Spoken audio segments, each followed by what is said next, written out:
Thank you very much, Nancy, and hello, everyone. How nice of you to be here tonight. How many of you have read one or more of my books? Oh, okay. That's what I was afraid of.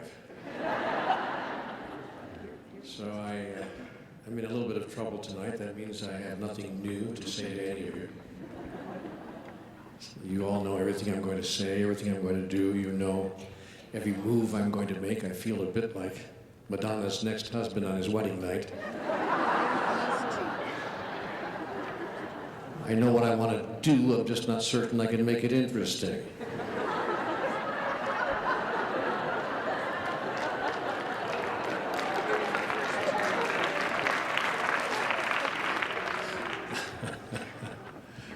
But I am very, very happy to be here tonight with all of you. I really am glad that so many of you have read at least a little of the material, because then I don't have to start at the beginning. Because I think it's now important for us to move forward from that beginning place to the next level, to the next place, to the next understanding, to the next revelation, to ourselves, from ourselves, with regard to who we are and what we're doing here. I mean, here on the planet.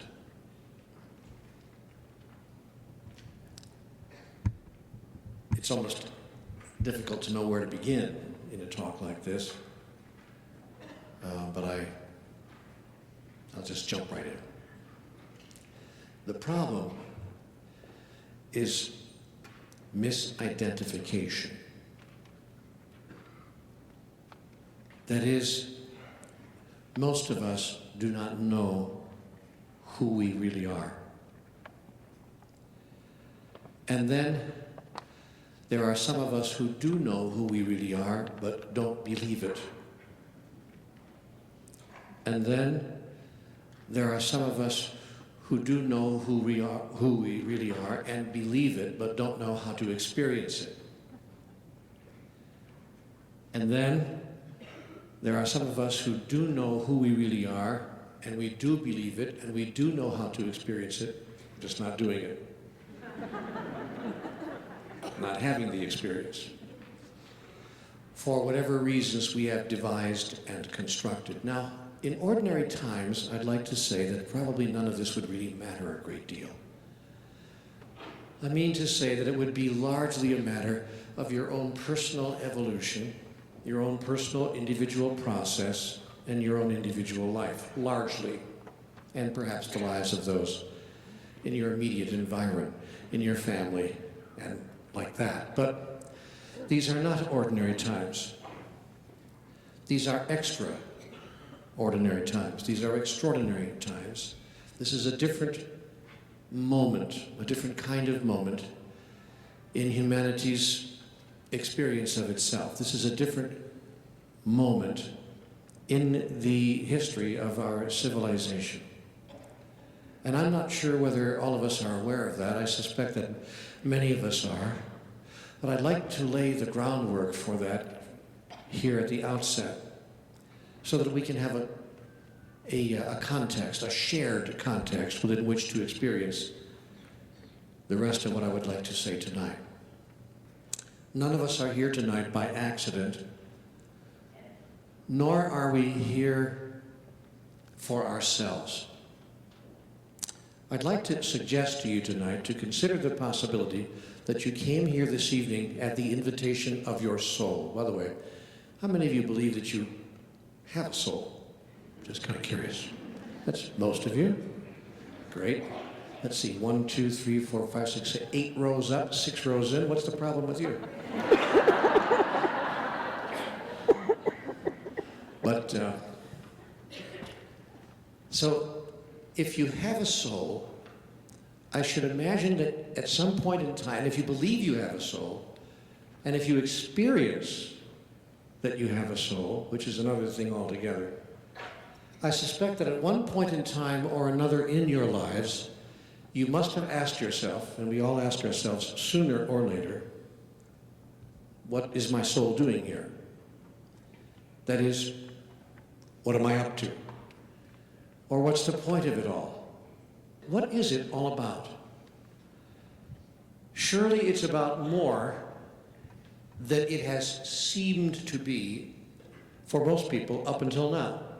Surely our lives are about more than get the guy, get the girl, get the car, get the job, get the promotion, get the office in the corner, get the gray hair, get the illness, and get the hell out.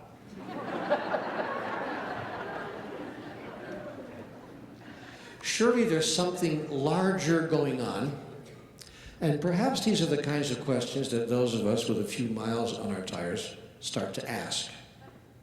I noticed that I wasn't asking these questions until the gray hair showed up. But as we get a bit older, and those among us who are a bit older, I suspect we become a little bit more introspective perhaps, and we begin to ask, gosh, you know, I have fewer years left here than I have already lived. You know, when you pass that halfway mark, it's an interesting experience, just kind of walking along through life. And all of a sudden one day you realize, oh, wow, I just walked through kind of a pain of experience here, and now I realize, wait a minute, I have lived more years than I'm going to live, given average lifespans. And that's a shift. And I have to tell you, in life, by the way, shift happens.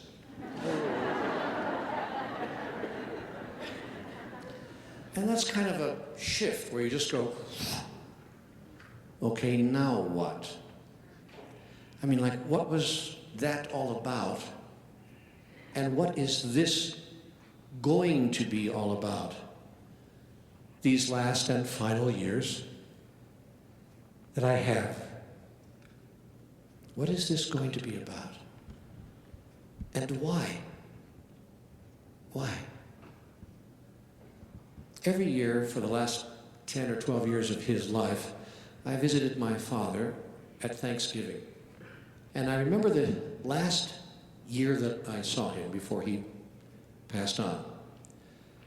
We were just sitting, and he had become, by the way, more and more quiet as each year went by. My father was a very boisterous, kind of an outgoing person.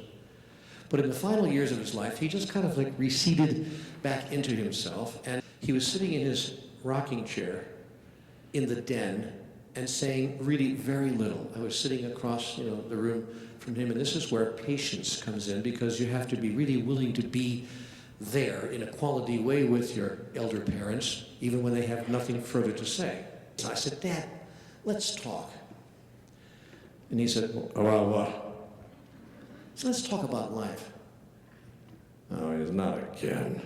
I said, Dad. He said, oh, wait, by the way, speaking about life, son, how's the bullshitting business? Only a father could ask a best-selling author a question like that. So I said, Dad, what is the purpose? What is the meaning of life? You're 83. Help me out here. Bring me the wisdom of your years. And my dad looked at me with no attempt to be funny at all. Just looked at me with kind of a empty, almost forlorn look on his face and said simply, I don't understand any of